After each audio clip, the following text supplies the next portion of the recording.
क्या सुनने में अच्छा लगता है तब आप झारखंड को नहीं जानते हैं? एग्रेशन मतलब क्या? एग्रेशन मतलब यही है, कठोर डिसीजन, त्वरित कार्रवाई। आज कार्रवाई किस पे होती है?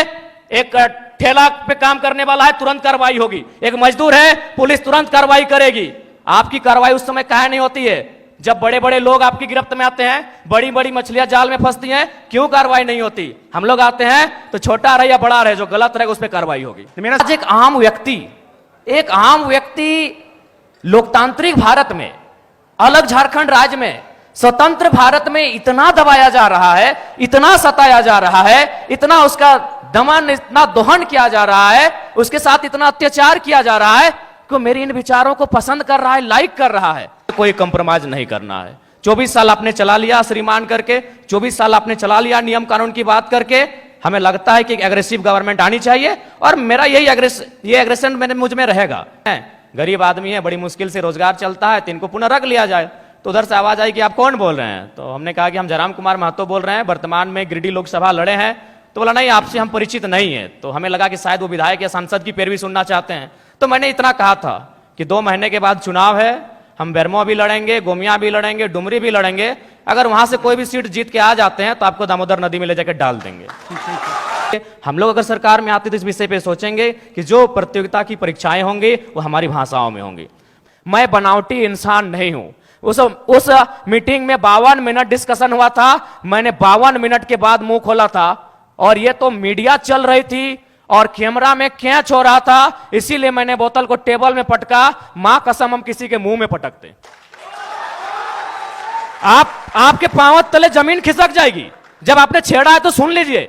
यही कि अगर हम अपनी भाषा को प्रमोट करेंगे, अपनी कल्चर को अगर प्रमोट करेंगे प्रतियोगिता परीक्षाओं में, और वहां सवाल ये रहेगा, मान के चलिए मैं धनबाद के तोपचांची ब्लॉक से आता हूं और वहां एक मुहावरा चलता है, पखड़ तरे हाथ करे करे झांक। ना ये राजस्थान को समझ में आएगी, ना ये उत्तर प्रदेश को समझ में आएगी। इससे क्या होगा कि नियम भी बना रहेगा और हमारी जो नौकरियों में हकमारी हो रही है वो भी सुरक्षित रहे। कोई अन्य राज्य, तो मैंने कहा कि यहाँ के लोग बांग्ला बोलते हैं, नो डाउट, क्योंकि हमारा मानभूम का इतिहास रहा है। लेकिन आप बिहार की भाषाओं को उत्तर प्रदेश की भाषाओं धनबाद और बोकारो में लेके आएंगे तो डंके की चोट पर आज भी कह रहे हैं वो बोरो लैंग्वेज है। आज छात्रों की समस्या देख सकते हैं। आज सीजीएल के छात्र, जैसे सीजीएल के छात्र आज धरने पर बैठे हैं।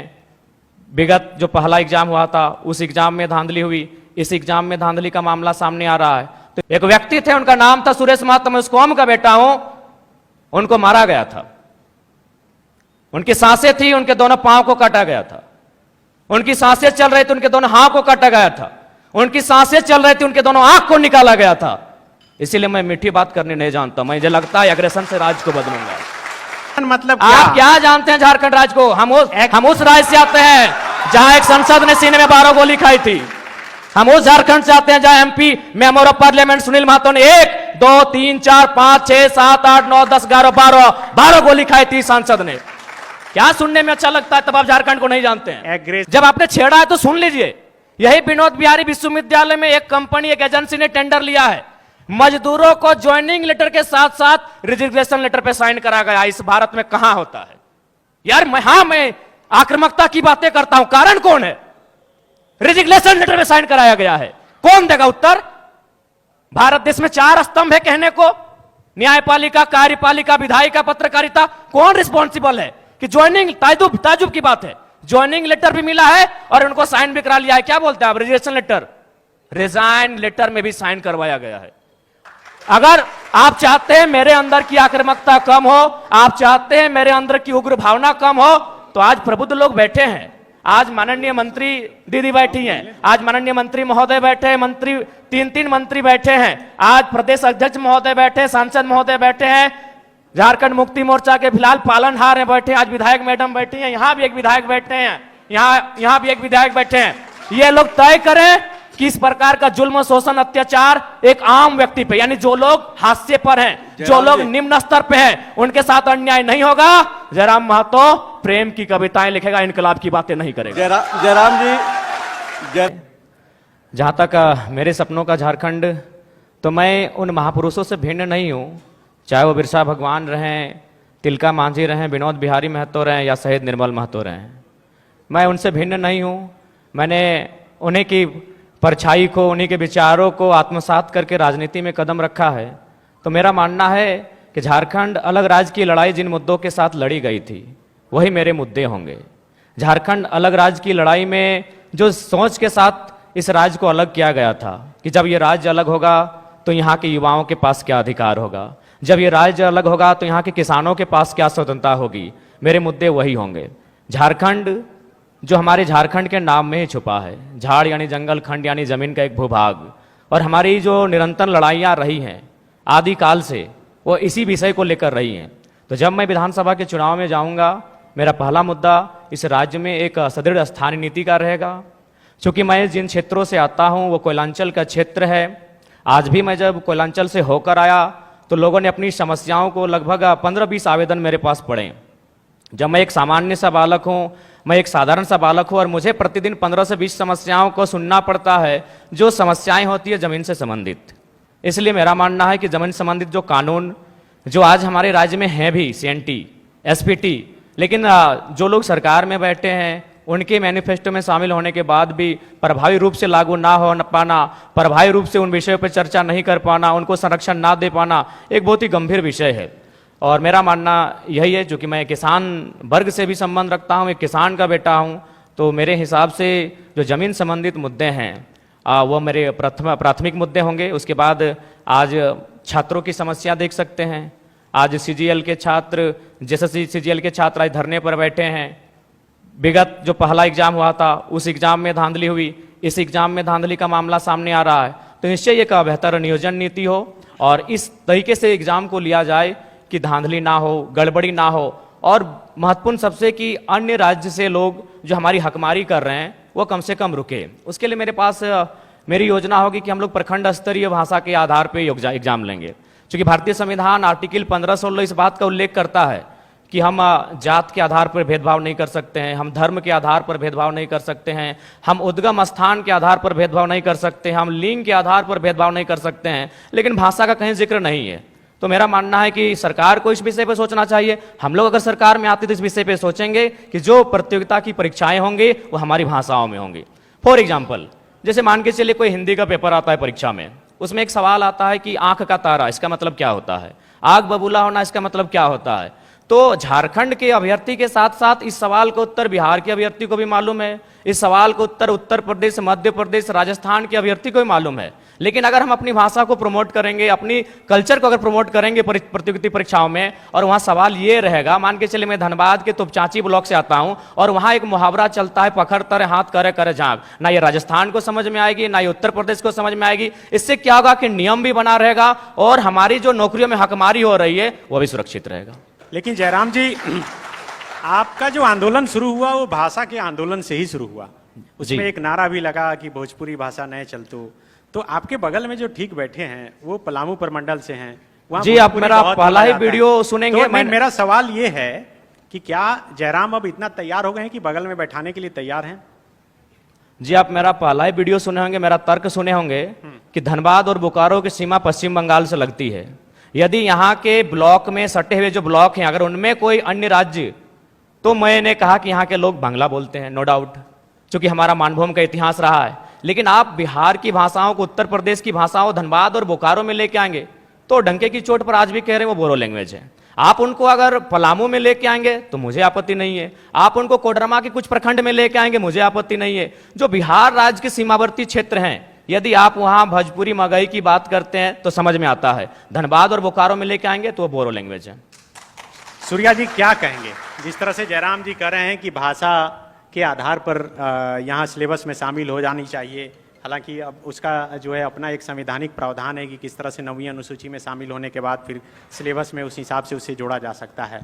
तो क्या लगता है कि झारखंड में इन सब बातों पर फोकस करके जो यहाँ के लोग हैं उन्हें ज़्यादा फायदा पहुँचाया जा सकता है? देखिए, हमारे देश की खासियत क्या है? Unity in diversity. झारखंड हर किसी का है जो झारखंड में रह रहा है, और मैं हमेशा टीम वर्क में बिलीव करता हूं।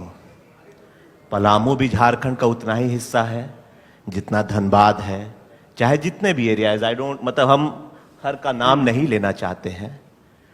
अभी जो सबसे ज्यादा रिक्वायरमेंट है झारखंड में वो है टीम वर्क की, कि हर कोई अगर रिस्पॉन्सिबिलिटी, देखिए यहां पे सब टैलेंटेड हैं, लेकिन अगर कोई एक आदमी सोचे कि वो अकेले झारखंड चला सकता है तो वो सपने में है। हर किसी को एक रोल प्ले करना है। मैंने भी एक रोल प्ले किया है, जयराम जी ने भी किया है, शिल्पी जी ने भी किया है, ओझा जी ने भी किया है, सारंगी जी ने भी किया है, जब मेहता जी ने भी किया है। तो हम लोग किसी के कंट्रीब्यूशन को डिनाई करके आगे बढ़ नहीं सकते हैं। जयराम जी, आप तो हमेशा हजारों की भीड़ में रहते हैं, शिल्पी जी को बताइए वो सिंडिकेट कौन है? वो सिंडिकेट कौन है जो परीक्षाओं को बाधित करवाता है, पेपर लीक करवा देता है? देखिए, वो ऐसे लोग हैं जिनको लगता है कि इस दुनिया में मौत नाम की कोई चीज़ नहीं होती है, जिनको लगता है कि शायद वो सारा धन एकत्रित करके स्वर्ग जा सकते हैं, वहाँ सुख भोग सकते हैं। बिल्कुल ये बहुत गंभीर समस्या है और मुझे लगता है कि इसमें सरकार के लोग शामिल होंगे, विपक्ष के लोग शामिल होंगे। ये कोई नई बात नहीं है। अगर आदरणीय शिल्पी जी कह रही हैं कि अगर वो जनता जानती है तो जनता को मालूम है कि किस प्रकार से जेपीएससी की परीक्षा होती है। उनमें जब रिजल्ट आता है तो विधायक जी के रिश्तेदार होते हैं, विधायक जी के भाई होते हैं, विधायक जी के भतीजे होते हैं।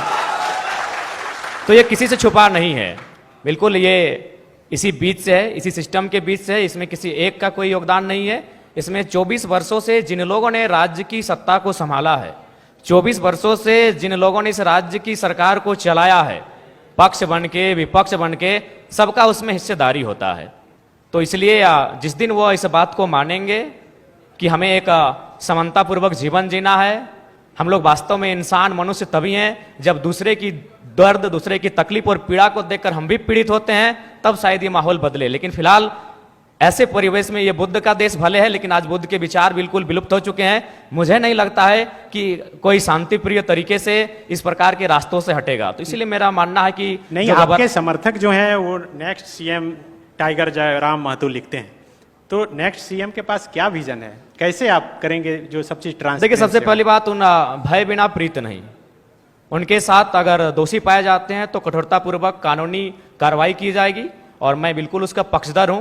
क्योंकि अगर एक व्यक्ति पे कार्रवाई होती है और उस कार्रवाई से अगर हजारों स्टूडेंट को एक उम्मीद मिलती है, अगर एक व्यक्ति पे कार्रवाई होती है और हजारों किसानों की खुशहाली आती है, तो मुझे लगता है उस व्यक्ति पे कार्रवाई होनी चाहिए। और मैं अपना एक अनुभव बताना चाहूँगा। हालांकि ऐसे मंचों पे जहाँ एकेडमिक लोग आके सुन रहे हैं, इंटेलेक्चुअल लोग आके सुन रहे हैं, नहीं बोलना चाहिए, लेकिन मुझे मेरा जो कैरेक्टर है वो सबके सामने मैं आपको बताना चाहूँगा। ये बेरमो कठारा की घटना है। वहाँ एक व्यक्ति का अटेंडेंस रोक दिया जाता है, पंच ब्लॉक कर दिया जाता है, जो नौकरी का प्रावधान होता है कोलियरी में। वो व्यक्ति हमारे पास आता है, आके हमें सुनाता है कि भैया ऐसा ऐसा बात है, मेरा कसूर इतना है कि झारखंडी है और हमें मतलब मेरा पंच को ब्लॉक कर दिया गया है, मेरे अटेंडेंस को रोक दिया गया है, तो कुछ उपाय किया जाए। तो हम उनको फोन लगाते हैं, तो हमने परिचय दिया कि सर ऐसा क्यों करते हैं, गरीब आदमी है, बड़ी मुश्किल से रोजगार चलता है, तो इनको पुनः रख लिया जाए। तो उधर से आवाज आई कि आप कौन बोल रहे हैं? तो हमने कहा कि हम जयराम कुमार महतो बोल रहे हैं, वर्तमान में गिरिडीह लोकसभा लड़े हैं। तो बोला नहीं, आपसे हम परिचित नहीं है। तो हमें लगा कि शायद वो विधायक या सांसद की पैरवी सुनना चाहते हैं। तो मैंने इतना कहा था कि 2 महीने के बाद चुनाव है, हम बेरमो भी लड़ेंगे, गोमिया भी लड़ेंगे, डुमरी भी लड़ेंगे। अगर वहां से कोई भी सीट जीत के आ जाते हैं तो आपको दामोदर नदी में ले जाकर डाल देंगे। विश्वास कीजिए, विश्वास कीजिए, वो व्यक्ति का भी नाम बता देंगे, ऐसा नहीं हम झूठ बोल रहे। 10 सेकंड में उनका आवाज बदला कि जयराम बाबू बोलिए क्या बात है। अगर मेरे इस व्यवहार से उसका नौकरी बच जाता है तो मुझे अपने इस व्यवहार से कोई कंप्रोमाइज नहीं करना है। 24 साल आपने चला लिया श्रीमान करके, 24 साल आपने चला लिया नियम कानून की बात करके। हमें लगता है कि एक एग्रेसिव गवर्नमेंट आनी चाहिए और मेरा यही एग्रेशन मुझ में रहेगा। क्योंकि मैं ना संजय मेहता जी के तर्ज पे मैं बरी से आता हूं, ना मैं चौपारण से आता हूं, ना मैं गढ़वा से आता हूं, मैं धनबाद से आता हूं। मैं एक घटना सुनाता हूं सुरेश महतो की, और विधायक मैडम बैठी हैं, हालांकि उस समय वो बहुत किस्सा पुराना है। वो झरिया विधानसभा की घटना है, वो भोरा क्षेत्र की घटना है। एक व्यक्ति है, उनका नाम है सुरेश महतो, मैं उस कौम का बेटा हूं। एक व्यक्ति थे, उनका नाम था सुरेश महतो, मैं उस कौम का बेटा हूं। उनको मारा गया था, उनकी सांसें थी, उनके दोनों पांव को काटा गया था। उनकी सांसें चल रही थी, उनके दोनों हाथ को काटा गया था। उनकी सांसें चल रही थी, उनके दोनों आंख को निकाला गया था। इसीलिए मैं मीठी बात करने नहीं जानता। मुझे लगता है एग्रेशन से राज्य को बदलूंगा। मैं उस कौम से आता हूं, मैं उस क्षेत्र से आता हूं जहां हमने सिर्फ कत्लेआम देखा है। झारखंड हमने बनाया है भैया। निर्मल महतो के सीने में गोली लगी थी, तब झारखंड का चर्चा दिल्ली में हुआ था। तब राजीव गांधी को पता चला था कि हां झारखंड की डिमांड किया जा रहा है। तो मुझे लगता है एक बार ये श्रीमान, ये नियम कानून, एक बार एग्रेशन की गवर्नमेंट होनी चाहिए, बाकी यूथ डिसाइड करे। मेरा जो व्यवहार है फॉलो अप के मंच में भी मेरा यही व्यवहार है, पसंद लगे वोट कीजिएगा, ना लगे इग्नोर कीजिए। नहीं, आप जो बोल रहे हैं, आप जयराम जी बोल रहे हैं, सुनने में अच्छा लग रहा है। आप बोल रहे हैं रोंगटा नहीं, भी सुनने खड़ा में हो नहीं, जाता आप है। तब झारखंड राज्य को नहीं समझते हैं सन्नी जी। मैं बोल रहा हूँ एग्रेशन। नहीं, आप नहीं समझते हैं झारखंड राज्य को। मैं एग्रेशन, सुनने में अच्छा नहीं लगता, यही रियलिटी है। एग्रेशन मतलब क्या जानते हैं आप झारखंड राज्य को महोदय? एग्रेशन मतलब आप क्या जानते हैं झारखंड राज्य को? हम उस राज्य से आते हैं जहां एक संसद ने सीने में 12 गोली खाई थी। हम उस झारखंड से आते हैं जहां MP member of parliament Sunil Mahto ने 1 2 3 4 5 6 7 8 9 10 11 12 गोली खाई थी सांसद ने। क्या सुनने में अच्छा लगता है, तब आप झारखंड को नहीं जानते हैं। एग्रेशन मतलब क्या? एग्रेशन मतलब यही है, कठोर डिसीजन, त्वरित कार्रवाई। आज कार्रवाई किस पे होती है? एक ठेला पे काम करने वाला है, तुरंत कार्रवाई होगी। एक मजदूर है, पुलिस तुरंत कार्रवाई करेगी।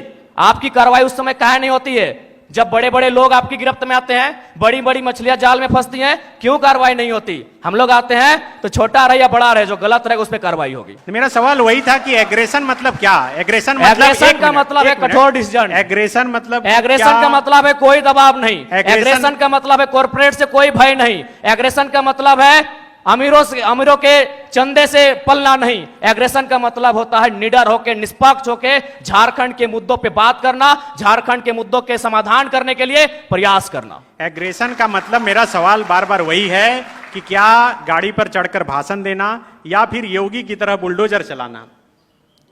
देखिए, भाषण देना हमारा सिद्धांत नहीं रहा है।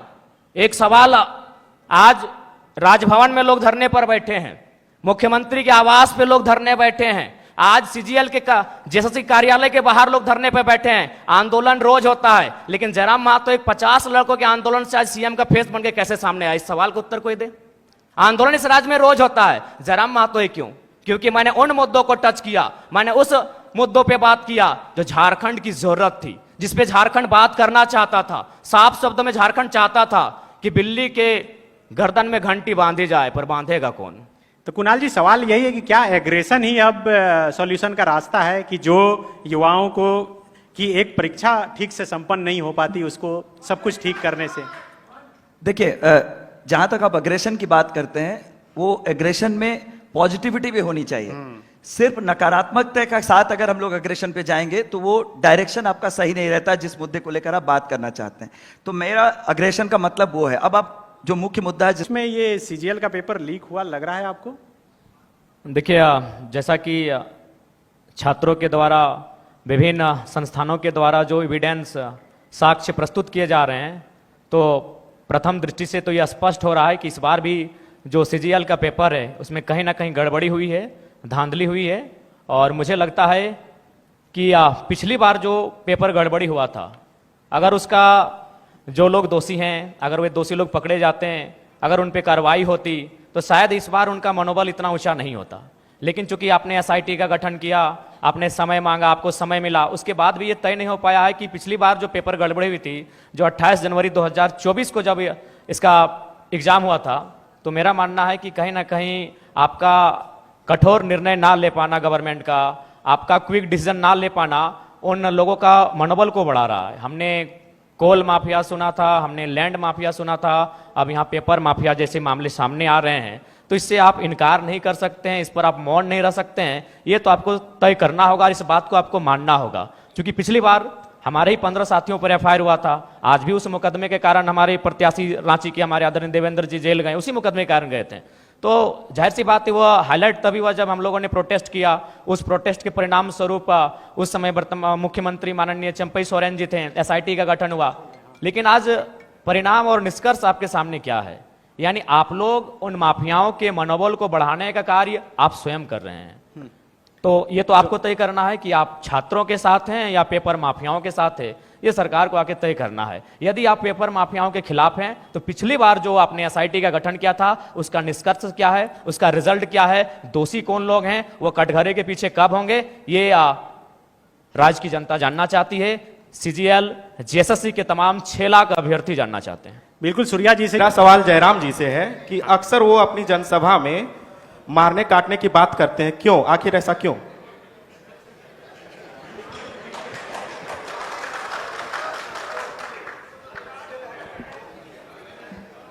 देखिए, हम भी एक पढ़ा लिखा छात्र हैं और वर्तमान में पीएचडी का स्कॉलर हैं। विनोद बिहारी महतो विश्वविद्यालय धनबाद से इंग्लिश लिटरेचर में पीएचडी कर रहे हैं। और बिल्कुल आज से 2 साल पहले मेरा ना ये कैरेक्टर था, ना मेरा यह व्यवहार था, ना मेरा ये स्वरूप था। लेकिन यदि आप पा रहे हैं कि मेरे अंदर आक्रामकता आई है, यदि आप पा रहे हैं कि मेरे अंदर कुछ हिंसक विचारधारा आई है, ठीक है, मैं स्वीकार करता हूं, खुले मंच पे स्वीकार करता हूं। लेकिन एक बात बताइए, यहां जितने भी प्रबुद्ध लोग बैठे हैं, जब मैंने, ठीक है, मैंने कुछ ऐसी बातों को कहा जिनमें हिंसा प्रतीत हो रही है, लेकिन उस बात को समर्थन करने वाले 99% होते हैं। जैसे हाल ही फिलहाल आपको मेरा बागमारा का वो वीडियो क्लिप पूरे देश में वायरल हो रहा है, जिसमें मैं एक बोतल को टेबल में पटक रहा हूं। उस वीडियो को जो अपने आप को सो कॉल्ड पढ़े लिखे मानते हैं, उन्होंने कहा कि नहीं ये गलत है, लेकिन 99% लोगों ने कहा कि नहीं ये सही है, ये लड़का ठीक कर रहा है। अब सवाल ये है कि ठीक है, मेरी बातों में हिंसा है, लेकिन हिंसा की विचारधारा को 99% लोग पसंद क्यों कर रहे हैं? ये इस राज का सबसे बड़ा कारण है। यानी इसका कारण यह है कि आज एक आम व्यक्ति लोकतांत्रिक भारत में, अलग झारखंड राज्य में, स्वतंत्र भारत में इतना दबाया जा रहा है, इतना सताया जा रहा है, इतना उसका दमन, इतना दोहन किया जा रहा है, उसके साथ इतना अत्याचार किया जा रहा है कि मेरे इन विचारों को पसंद कर रहा है, लाइक कर रहा है। उदाहरण के लिए जो बाघमारा को लेकर आप चर्चा कर रहे हैं, जिस वीडियो की, जिस मेरे वीडियो को आज पूरे देश में लगभग 50 लाख से ज्यादा लोगों ने देखा, मैं आपको थोड़ा बता ही देता हूं। वहां बीसीसीएल की एक योजना है, बीसीसीएल खनन का कार्य करती है। ये आपको भी मालूम है कि अब सारी कंपनियां टेंडर देती है। वहां टेंडर दिया है संजय उद्योग को और खेमका कंपनी को। वहां जो मजदूर हैं 2018 से काम कर रहे हैं, यानी 6 साल है, 6 साल से उनका वेतन वही का वही है। और सबसे ताज्जुब और हैरत की बात है कि उनका एचपीसी वेतन 32,000 होता है। ताज्जुब कीजिएगा और लोकतंत्र के होने पे शर्म भी कीजिए, उनको 6,000 वेतन मिलता है। उससे भी ताज्जुब की बात है कि ना बीसीसीएल जिम्मेवारी ले रही है कि ये किनके वर्कर हैं, और ना ही खेमका और संजय उद्योग जिम्मेवारी ले रही है ये किनके वर्कर हैं। उससे भी ताज्जुब की बात है, उनको जो पेमेंट मिलता है, 4,000 मिलता है, 6,000 मिलता है, वो पेमेंट ना बीसीसीएल दे रही है, ना संजय दे रही है, ना खेमका दे रही है। तो बताइए किसका खून नहीं खोलेगा? मैं बनावटी इंसान नहीं हूं। उस मीटिंग में 52 मिनट डिस्कशन हुआ था। मैंने 52 मिनट के बाद मुंह खोला था, और ये तो मीडिया चल रही थी और कैमरा में कैच हो रहा था, इसीलिए मैंने बोतल को टेबल में पटका। मां कसम हम किसी के मुंह में पटकते, आपके पांव तले जमीन खिसक जाएगी। जब आपने छेड़ा है तो सुन लीजिए। यही विनोद बिहारी विश्वविद्यालय में एक कंपनी, एक एजेंसी ने टेंडर लिया है। मजदूरों को ज्वाइनिंग लेटर के साथ साथ रिजिग्नेशन लेटर पे साइन करा गया। इस भारत में कहां होता है यार? मैं आक्रामकता की बातें करता हूं, कारण कौन है? रिजिग्नेशन लेटर पे साइन कराया गया है, कौन देगा उत्तर? भारत देश में 4 स्तंभ है कहने को, न्यायपालिका, कार्यपालिका, विधायिका, पत्रकारिता। कौन रिस्पॉन्सिबल है कि ज्वाइनिंग? ताजुब की बात है, ज्वाइनिंग लेटर भी मिला है और उनको साइन भी करा लिया है। क्या बोलते हैं आप? रिजिग्नेशन लेटर, रिजाइन लेटर में भी साइन करवाया गया है। और एक घटना गोमिया की, जब मेरा सभा था बेरमो में, वो लड़का आया, उसने कहा कि जो एजेंसी है उनको पेमेंट देना होता है 20,000, लेकिन मेरा शर्त है उनका कि 20,000 आपके अकाउंट में देंगे, आपको 8,000 रिटर्न करना होगा, नहीं तो नौकरी से निकाल देंगे। उसके बाद भी अगर आपका खून नहीं खोलता है तो आप बनावटी लोग हैं, असल लोग नहीं है। अगर आप चाहते हैं मेरे अंदर की आक्रामकता कम हो, आप चाहते हैं मेरे अंदर की उग्र भावना कम हो, तो आज प्रबुद्ध लोग बैठे हैं। आज माननीय मंत्री दीदी बैठी हैं, आज माननीय मंत्री महोदय बैठे हैं, मंत्री 3 मंत्री बैठे हैं, आज प्रदेश अध्यक्ष महोदय बैठे, सांसद महोदय बैठे हैं, झारखंड मुक्ति मोर्चा के फिलहाल पालनहार हैं बैठे, आज विधायक मैडम बैठी हैं, यहां भी एक विधायक बैठे हैं, यहां भी एक विधायक बैठे हैं।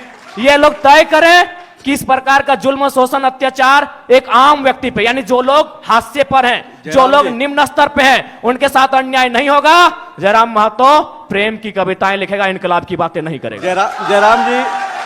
जयराम जी, अब चूंकि टाइम का सबका स्लॉट बंधा हुआ है और सामने सब मिनिस्टर भी बैठे हुए हैं, एमपी एमएलए भी जो हैं बैठे हुए हैं, सुखदेव भगत जी हैं, पूर्णिमा नीरज सिंह जी हैं, दीपिका पांडे सिंह जी हैं, मिथिलेश ठाकुर जी हैं, बन्ना गुप्ता जी भी हैं। तो अब हम लोग नेक्स्ट सेशन शुरू करेंगे। जी बिल्कुल। इस सेशन को समाप्त चूंकि करते हैं, सवाल लेकिन ऐसा एक- था संजय भैया हाँ, कि नहीं बिल्कुल ठीक है, लेकिन आपका जो जवाब है उस पर भी मेरा एक रिएक्शन है कि आप नेतृत्व करने की दिशा में बढ़ रहे हैं, तो भीड़ तो हत्या कर देती है, मॉब लिंचिंग कर देती है, तो भीड़ को सही नहीं ठहराया देखिए, जा सकता अगर है। आज तक हम नहीं, नहीं, अढ़ाई सुनिए 2.5 सालों से भारत के इतिहास में झारखंड की मैं बात भीड़- कर रहा हूं, बिना जयराम बुलाए जी। किसी राजनीतिक दल के अखाड़े में ये भीड़ नहीं होती है। नहीं, नहीं, एक जयराम ठेला जी। अगर चला हो तो बता दीजिए, जयराम जी ठीक है, भीड़ को नियंत्रण करने नहीं, आता है। वो चूंकि अग्रेशन और ये शौक नहीं है, हाँ। किसी का शौक नहीं है लड़ाई झगड़ा करना। हर कोई, अरे हम तो और देखिए क्या है हम ना, तो- जयराम जी कि पॉलिटिक्स में अग्रेशन इमोशन यही बिकता नहीं है नहीं, इस देश में। एग्रेशन, आपका अग्रेशन एग्रेशन बिक से रहा है, अगर उसको अच्छा बेचो, काम हो ठीक रहा है। है। अगर एग्रेशन से किसी का भला हो रहा है तो एग्रेशन होना चाहिए। नहीं ठीक है, आखिर अच्छी बात है। एग्रेशन शब्द बना ही क्यों है? मैं माफी मांगते हुए आप सबसे अब इजाजत लेता हूं। माफी की आवश्यकता आप नहीं सभी है। को शुभकामनाएं। नहीं, माफी की जयराम आवश्यकता जी, नहीं है। आपने जयराम हमें मंच पे मौका दिया, इसके लिए आपका साधुवाद, आपका धन्यवाद। आप आए उसके लिए आप सभी संजय को जी, शुक्रिया। आपसे जब हम मिलेंगे राजेश ठाकुर जी की उम्र में, जब आपसे हम मिलेंगे दीपिका दीदी की उम्र में, तो शायद एग्रेशन कम होगा। हाँ, हाँ, आप एक वो हो 29 साल के जाएगा। युवा से मिल रहे हैं और एग्रेशन ना हो, ये उचित नहीं। चलिए, बहुत बहुत शुभकामनाएं।